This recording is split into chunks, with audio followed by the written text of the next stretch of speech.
Hello and happy Wednesday. I hope you guys very much enjoyed my A minus little series, and that has come to an end. So this week we are back to normal topics. Um, so today is Sunday, Cinco de Mayo. Happy Cinco de Mayo. Usually in the past, I would crush this holiday with some tacos and tequila, but as you guys know, life is a little bit different for me now. So instead of tacos and tequila, I have not changed out of my pajamas, and it is 4 o'clock on Sunday. Now, with that being said, I feel like Superwoman. I woke up, I prepped me and my husband's egg sandwiches like almost before he even got up, which was only like 7:30, so he wasn't sleeping late. I hung out with Rory. I did 3 loads of laundry. We changed the sheets on all the beds, which always makes me feel like I fucking deserve like a Nobel Peace Prize or a bronze medal or something. I reorganized all my merch and like business hoopla and swag that is in our spare bedroom because it was becoming crazy with all the boxes. I organized some of my closet. I went through Rory's clothes. We did dishes. Then we meal prepped lunch. Then I went on the walking pad for 20 minutes. I cleaned the shithole of the basement playroom. And what else did I do? I ate breakfast and lunch, which is always good. Did some kid laundry. So I feel like I climbed Mount Everest today. So, yes, I didn't get out of my pajamas, still don't have a bra on, and it's 4 o'clock. And guess what? I'm not changing out of my pajamas because we're going to eat dinner in about an hour and a half, and then it's time for bed. But hey, like, look at all I did today. Really awesome Sunday because it was a super busy weekend. We had my son's birthday on Friday, and we had a big family dinner at the local diner. He loves the diner. So funny. And then we had his big party on Saturday with another big family party on Saturday because it's our niece's 17th and his 5th.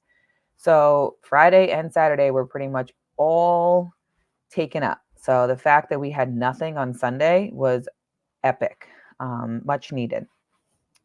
So this episode is going to be about my third pregnancy. I am about, I guess, 14 weeks in when this will air on May something. And ironically enough, right, Mother's Day was just on Sunday. So how appropriate. This will be a little bit longer than my last like 20, 25 minute ones, but I promise I'm not going to sit here and talk to you for 90 minutes about my pregnancies because one, you don't care. Two, you might not be a mom or ever want to be a mom, or you might be so far past your momming years that it's not interesting to you. So I'm not going to bore you. I'm going to go over things a little bit. So in case you are in that phase of life where you're thinking about kids or you're in your first, second, or third pregnancy, you do have something to kind of relate to.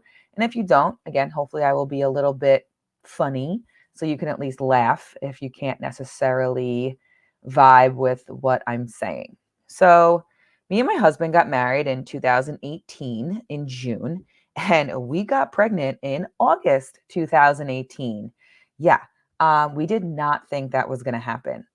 Neither of us felt super confident in the fertility world. Not really sure why, but we just didn't. We planned on taking our honeymoon that Christmas break, and then 6 weeks later, pregnant. Such a feel good video of me telling him it's so damn cute. But yeah, it happened fast. If I always say you're never going to be ready for a nutrition coach or a lifestyle change, you're never going to be ready for kids. You're also never going to be ready when it's 6 weeks after you get married. And that was not what you thought. But it was awesome. I was super lucky with my first pregnancy. I didn't really have any symptoms, no morning sickness, no food aversions, no real cravings. I mean, I was a little bit tired in the first trimester, like where I would kind of hit that mid-afternoon wall. But I always got a little bit tired in the afternoon because I'm a teacher. So we're up so early that like 3 o'clock, mountain always kind of wore me out, but it was a little bit extra. Towards the end of the pregnancy, I did have like an overproduction of relaxin hormone. So I had a really hard time with my pelvis.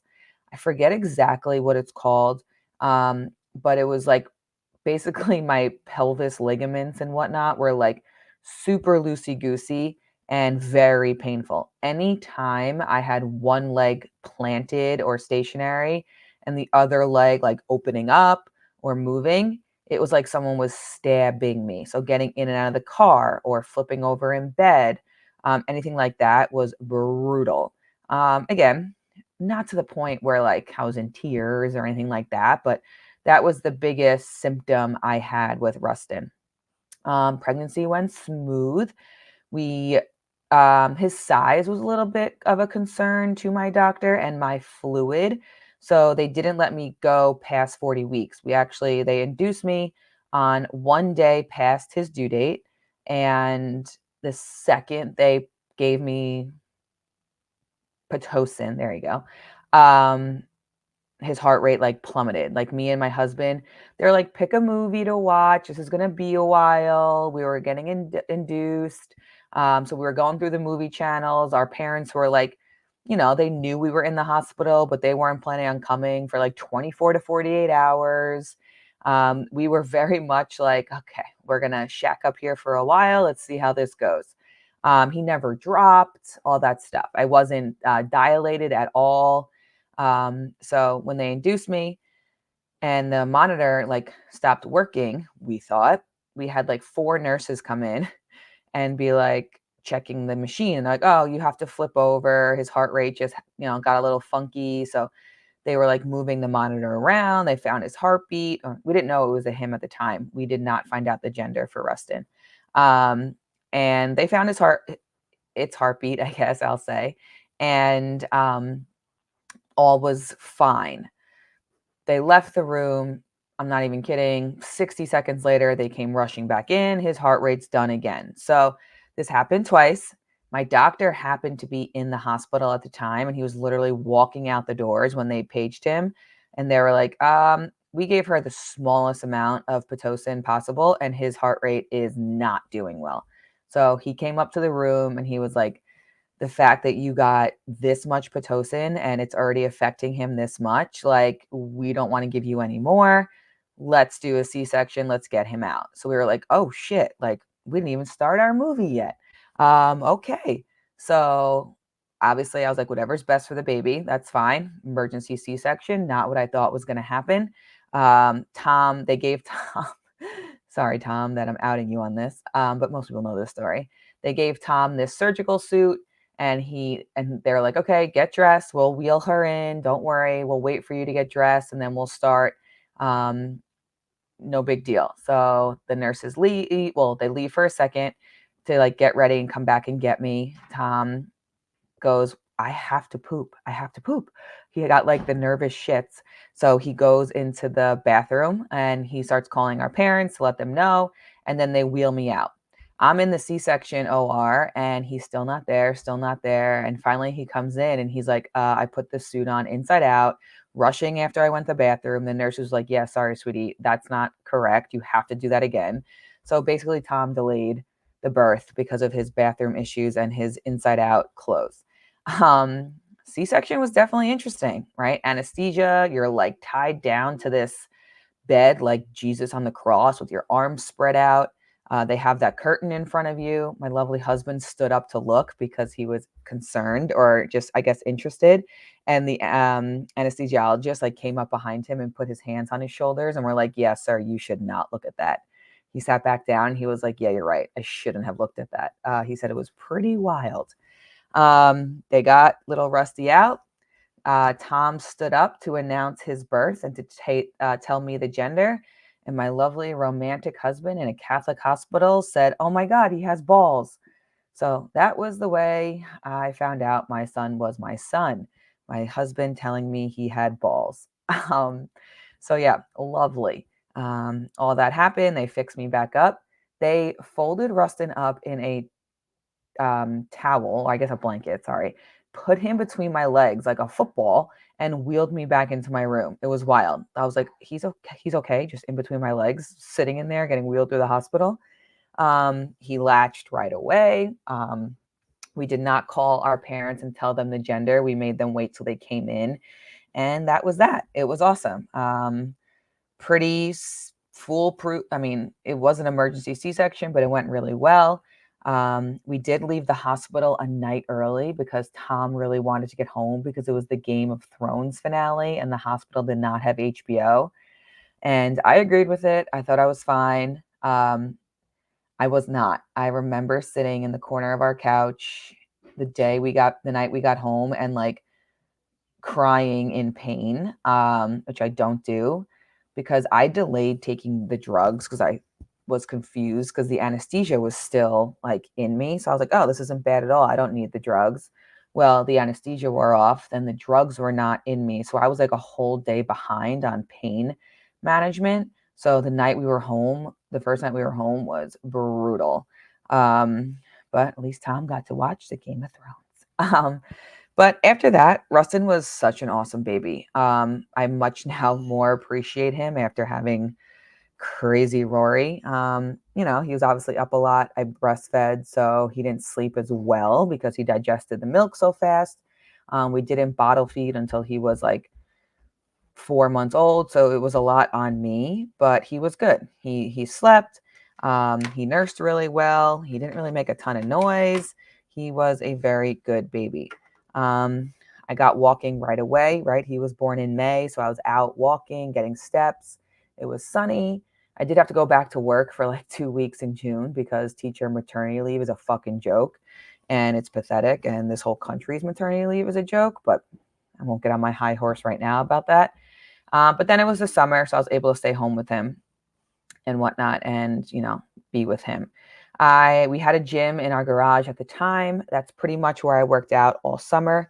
Very much still doing CrossFit workouts. When I was pregnant with Rustin, I was doing CrossFit. When I had him, I was doing CrossFit workouts at home.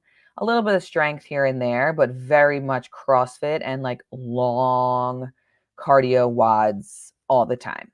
So definitely high stress on my body, but that was all I knew at the time. I probably was not eating correctly, but I didn't really count macros at the time, so I was not sure. That March was COVID when everyone got kicked out of school and everything shut down. So for that 2 years really was really strange. I worked out from home. I was able to be home with Rustin for like from March to the next September, which was awesome. And I pretty much stayed in that CrossFit long cardio workout, as much pain and sweat as I could put on my body as possible. I mean, I guess you could say I bounced back because I did lose all my weight and I looked strong, but I definitely put my body through some severe stress and under fueling. I do think that's where a lot of my PCOS / cortisol and adrenal issues come from, is that time in my life, because I was not only nursing, which is burning a lot of calories, I was active, but I definitely wasn't eating how I should have been. And I was putting myself through some really serious workouts. And I was obviously sleep deprived being a nursing mother who did not bottle feed, right? So I was up whenever the baby needed. So I definitely think that like year and a half time did a number on my body. And then we decided to try again for a baby. And we became pregnant in 2020, October of 2020, just as we moved to our current home. COVID was still kind of a thing. Actually, I'm so bad with dates. I know it was. I don't like really remember the timeline. We did have a home gym, so we were still working out from home. I was trying to be a little bit more bodybuilding style, but I was still very much tied to the fact that I had to burn as many calories on my watch and I had to be sweaty. So if I did do a bodybuilding workout, like the next day, I would do a 60-minute long like HIIT workout. So I was kind of trying to like wean off of it, but I like was still tied to the fact that I had to burn as many calories as possible. Um, Again, with Rory, same exact pregnancy. I didn't have any symptoms. My pelvis was actually a lot better, but literally, I didn't know. I had no idea if she was a girl or a boy because it was the same exact pregnancy. I felt good, no cravings, no adversions.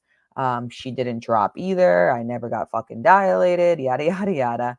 But I really wanted to try for a VBAC. I didn't want another C-section. It was very hard for me recovering from a C-section. My core is how nerdy, but my core, I use it for everything. And I have a pretty big torso. So I have long and, strong core muscles. And the fact that I was sliced open, um, it was hard. It took me a long time to like feel good. I definitely rushed back. I did not do the proper recovery. I had I can't say this, diastasis recti, which I still kind of do, definitely from rushing back with Rustin, but I did not want to get cut open again. I just didn't see that that was a good choice. Didn't seem natural to me to have 7 layers of tissue sliced open. So I asked my doctor, I was like, can I please try for a VBAC? And he was like, yeah, sure. Like nothing about your birth was like your fault necessarily with like your makeup or your whatnot. It was just the fact that his heart rate dropped. So sure, like you can absolutely try for a VBAC. And I was like, okay, sweet. It's going to happen. It's going to happen. I didn't really do any research on it. I probably should have gotten like not doulas, but more guidance on what I could have done to have a VBAC, or maybe went to a doctor that, I don't know. My doctor was great. I don't want to like knock him at all. He actually delivered me. How crazy is that, right? He delivered me, and then he delivered Rustin, and now he was going to deliver Rory. But like a week before my delivery, he was like, I'm actually getting hip surgery, so I'm not going to be able to deliver your next child. And again, we didn't know the gender. And I was like, "Ok, I'm pretty go with the flow." So I was like, okay, whatever, no big deal. Am I going to meet this new doctor? And he's like, yeah, he'll be in for your next appointment. So I said, okay, great. And then I started looking into things about how to naturally induce yourself. So around week like 39, I started like eating dates by the gallon. I did a lot of like unlevel walking, like curb walking. I did a lot of bouncing on a bouncy ball. I think pineapple was another thing, and like raspberry tea, like all the wives' tales of stuff that like naturally induces labor. Whatchamacallit, spicy food, all that. Oh, funny story. So I don't remember what week this was. I think it was pretty early. I think it was like week 30 or something like that. But I sat down on Rustin's like little chair, and I was like, whoa, that felt weird. And I got up, and there was like a pile of fluid. And I was like, oh my God, did my water break? And I didn't know what it was. I didn't know because my water never broke with Rustin. So I was like, Tom, what do you think? And he was like, oh my God, maybe, I don't know. We need to look this up. And he's like, it's too early for your water to break. Like, this is bad. Baby could be in dire stress. Da, da, da. I was like, maybe I just peed. Like, I don't know. But Tom's a nervous Nelly. So we went to the emergency room and like got tests, and I basically peed myself. Um, it wasn't anything, it wasn't fluid. So we got sent home. But yeah, emergency room for peeing. But yeah, so week 39, I meet this new doctor, and I'm doing all this stuff. And I was like, how can I help myself like actually go into labor so I don't have to have a C-section again? And he's like, well, I can sweep your membrane, which I've heard of. A couple of my friends did it. And I was like, okay, sounds good. First of all, fucking painful. That is not fun. So he did that. And then I also read that if you drink castor oil in the 24 hours that your membrane gets swept, it's like the best combination. If you don't know what castor oil is, it is an old school laxative, like thick, disgusting oil that you drink. So gross and so old school that I went to 4 drugstores, and finally the fourth one had one bottle left. I'm pretty sure with dust on it, from like 1925. So I take my 2 tablespoons of that, disgusting, and I go about my day. And this is supposed to like wreak havoc on your insides. And I had to go to a friend's mother's wake, and I'm like, oh, this might not be good. I'm going to the wake with a huge laxative in my stomach, but okay, we'll go for it. And I don't feel anything. I don't have to go to the bathroom. I'm not cramping.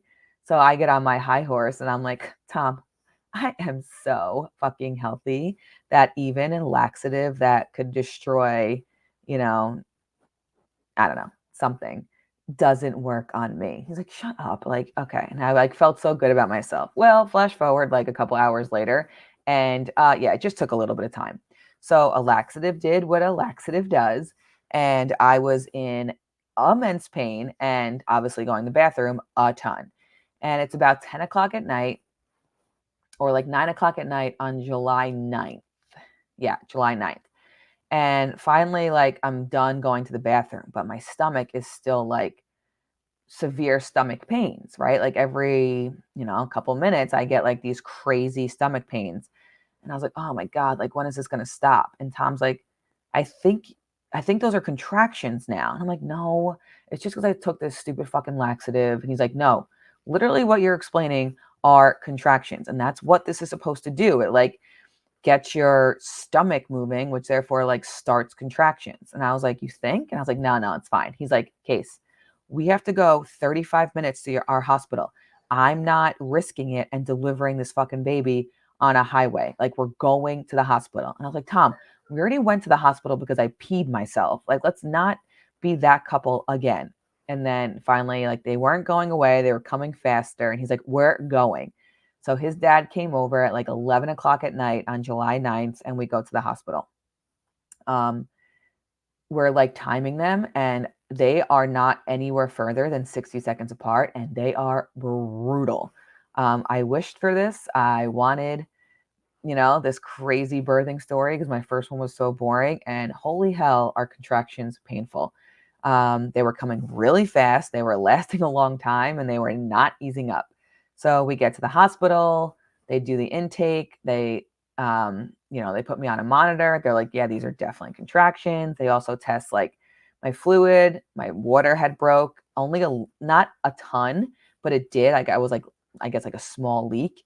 So I get admitted. Shocker, I'm dilated like 1 centimeter, but my contractions are super intense. We're there for like 3 to 4 hours.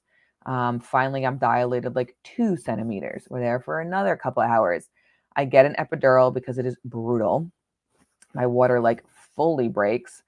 And, it's now like 3 a.m. on July 10th, and things start to go really south. Um, the baby's heart rate is really bad, plummeting left and right. Nurses are running in and out. They're using their like emergency phones to get other doctors in. They just keep losing Rory's heartbeat no matter what like angle they put me at. They're losing it for a long time. It's really not good.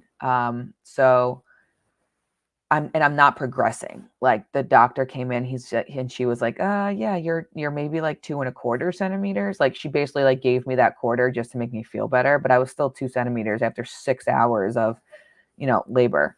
So they basically are like, I know you want to go VBAC, but this is really starting to worry us with your baby. So we really think you should do a C-section. Obviously, okay, fine. Yeah, I wanted a VBAC, but I obviously want my kid to be okay. So let's do it. So they wheel me right in, no waiting. Like they were very nervous. And we start the anesthesia once again, and they open me up, and they can't get her out. So she's so high, and like I'm very narrow. I always say I have like a 12-year-old boy body, and they could not get her out. Tom said I was shaking like crazy because they were pulling so hard on her. They actually dislocated her shoulder getting her out. And the doctor was like, this better be a girl from all this drama she's putting me through. And it was. So he announced that Rory was a girl. She was okay.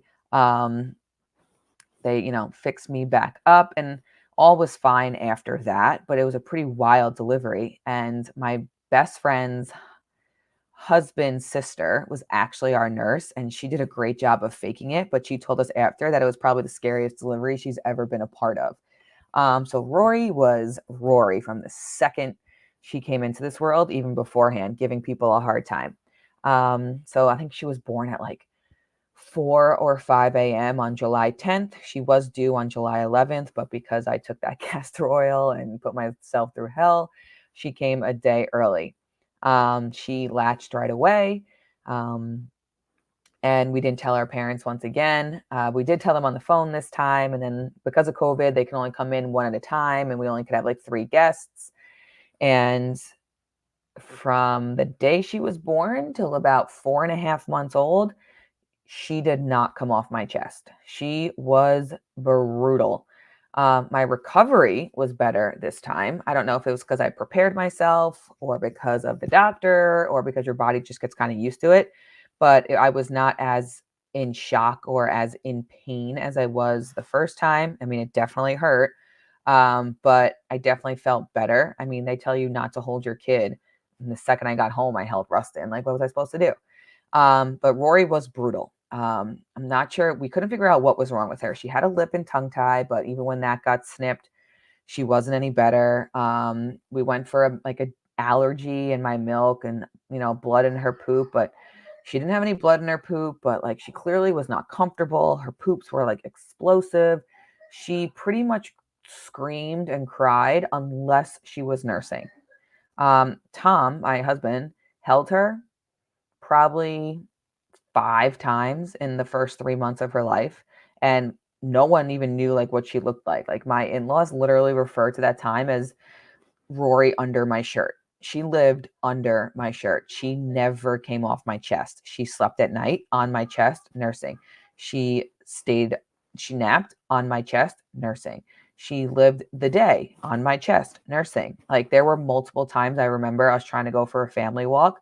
She lasted in the stroller for 3 seconds, and I would just hold her, nursing, walking around the streets. She had to be nursing or else she was, like, in immense pain. Don't know what it was. People were petrified of her. No one really watched her. I was lucky enough to stay out July, August, September, and then I went unpaid for 2 months because there was just no way that I could leave her home with someone. She did not take a bottle at all. She refused it. And then finally one day, she just kind of like turned. I had to go back to work. She took a bottle, and I don't know if, like, she just, like, wasn't fully developed yet or if maybe the fucking castor oil fucked her up, I don't know, but she was rough. She put me through the ringer. But with that being said, 6 weeks, I started, you know, body weight training. 8 weeks, I started lightweight training. 10 weeks, I started training again. I got it done. I figured it out. Once again, I probably put my body through some serious stress with how underslept I was.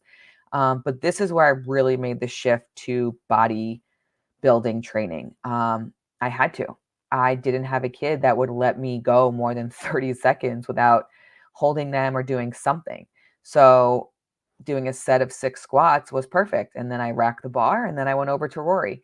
This is actually when I met Coach Steph. She came to me pregnant with her first baby, and I was training people out of my garage because of COVID. And she remembers vividly, like, me training her while nursing Rory under my shirt because Rory couldn't get put down. So I was training clients out of my garage with my infant daughter underneath my shirt nursing because, like, that was the only option.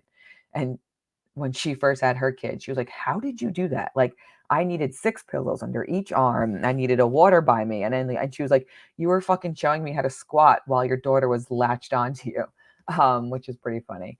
But Rory pretty much cemented in my head that I didn't want any more kids. Like, she really put me through it. And I don't know if it's because we named her Rory and the roar stuck with it, but that's how she is now, right? If you know Rory girl, she is out of her bird.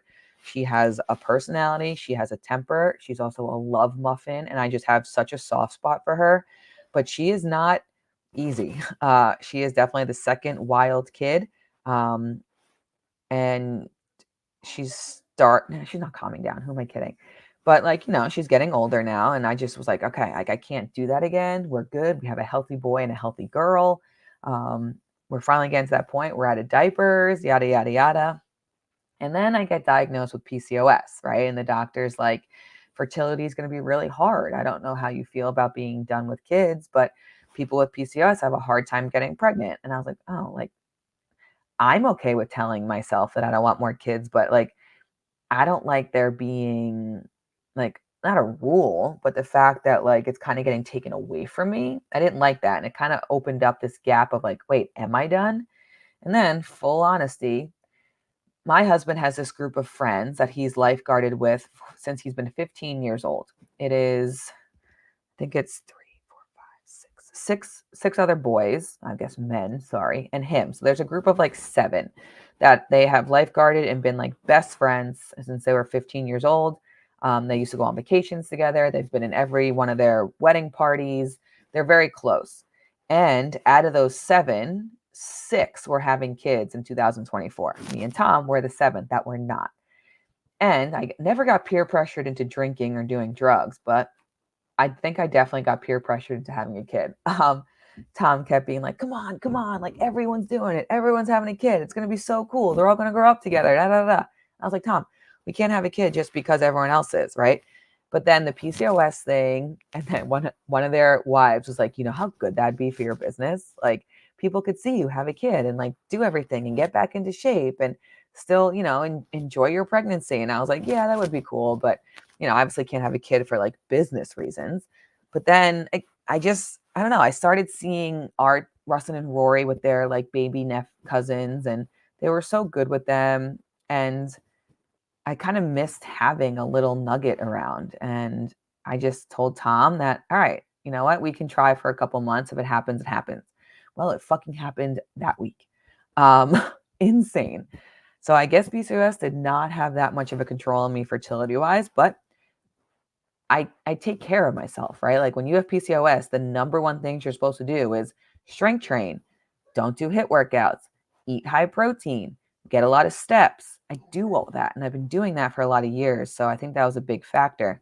And then bam, we got a positive pregnancy test. And I was very nervous at first because I thought like possibly it was a false positive because of my PCOS and because of the hormones.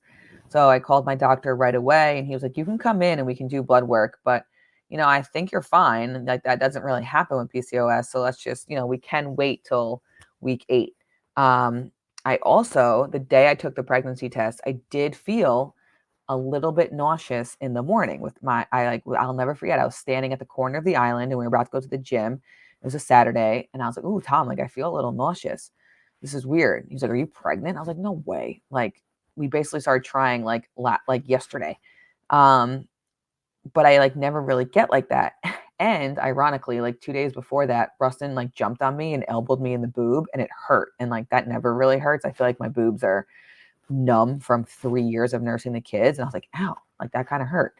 But I never really had symptoms with Rustin and Rory. I never like knew anything. So to me, it was just random things. So I got a pregnancy test anyway, and and it was wild. And I was so happy. So I knew right then and there, like, awesome. Okay. Like we're supposed to do this. Um, and then time goes by and people who actually have morning sickness, you're going to hate me and you're probably going to send me death threats.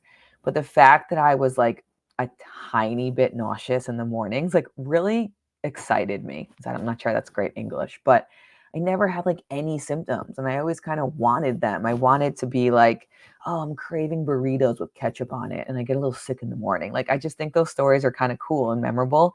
And again, I'm sure if you have it, you're like, are you fucking kidding me? No, being nauseous and puking sucks.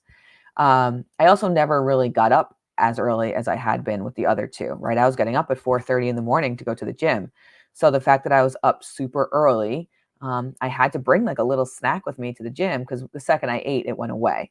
So it was very, very minimal morning sickness. And I still have it a little bit. But if I have any kind of dabble of food in the morning, it's fine. But I used to fast for a long time in the mornings, and now I definitely can't. I am craving citrus fruits, which is really fun. I've been eating grapes and pineapple by the gallon, but that's it. Like that's my symptoms tied up in a pretty bow. Uh, the tiniest bit nauseous in the morning and then some fruit. So kind of boring once again, but I feel the exact same. So no idea if it's a girl or a boy. We went to the doctor at week 8 and he started giving us this whole speech about how like because of my PCOS and like my periods being all messed up, don't be nervous. Like when we do the sonogram, it might just be a yolk sac and that's okay. That means something's there. You may see a little bit of a shape, but there might not be a heartbeat, which is also okay. We'll just come back. Like he was kind of warning me for the worst because of the PCOS and because like it could be a lot earlier than we even thought. Like I could have been 4 weeks pregnant instead of 8 or 9. And then we did the sonogram and the motherfucking child was moving. And he was like, are you kidding me? He's like, this kid is moving already. And I was like, yeah, no shocker. Like my kids are always crazy. Rustin walked at 10 months. Rory walked at 9. They're just always on the move. So he saw the arms moving and he was like, okay, guess we don't have to worry about that. There's definitely a kid in there. Definitely a heartbeat. It's moving. And then he's like, I'm not saying anything for certain, but girls always move first. So now Tom thinks it's a girl. And his first reaction was, oh my God, 2 weddings. I was like, that's what you think of first? We are actually going to find out the gender this time because it's a third kid and we don't got time for that. It'll lessen our arguing on names. So we didn't find out yet. I thought we could find out at 10 weeks with the blood work, but that didn't come back. So we don't know yet, but we will actually find out. I did not want to stick with an R name, but then a lot of people made me feel guilty, and Tom does. So I think we're going to stick with an R name. We're not 100% sure yet, but everything's been great. I've been going to the gym still, haven't missed a workout. Been eating. I've been counting my macros just as I have been. I have not been as accurate. That's definitely for sure. I definitely do gravitate to carbs in my first trimester, and I don't restrict myself. I obviously try and be mindful, and I don't just go, face first into piles of starchy carbs, processed carbs. But, if I want a little bit more bread or fruit or, I think that's when I had my, makes sense that I had my 4 bagels on my birthday, right? I was pregnant. Um, so my carbs are definitely a little bit higher and my fats have actually been a little bit higher, but I also feel like I've been eating out more. We've just had a lot of stuff with my birthday, Rustin's birthday, April, we went on, vacation. So I definitely have been eating out a little bit more. My hormone helper told me that I should be a little bit lower carb, higher fat with PCOS. So I've been doing that a little bit, but I've been counting macros and I've been keeping data. I've been working out. I've been getting 10,000 steps. I did nap 3 times in the first 10 weeks. I think it was like week 8 and 9. I took a nap or I laid down. I'm not sure I fell asleep, but I was like super, super tired randomly. And I just like had to sit. Um, but it's been good. And I'm going to hopefully continue to do the same exact thing because I'm a big, big advocate of movement and proper nutrition when you are pregnant. You literally develop your baby's gut bacteria with what you eat. It is so important. Like what goes in my body will determine my nuggets gut biome. And that is huge. So I want to make sure that I'm eating properly. I'm fueled. I'm getting protein. I am getting diverse foods. I'm getting everything that I possibly can to have that kid's gut bacteria be awesome when they come out of the womb. I do plan on nursing again, which is another thing that's going to be important because we're going to share antibodies, share um, food, everything, right? They're basically going to be not inside me still, but very much attached to me still. I'm their only source of fuel. I'm 1000% still going to work out. I'm going to lift heavy. I work on my core and my pelvic core.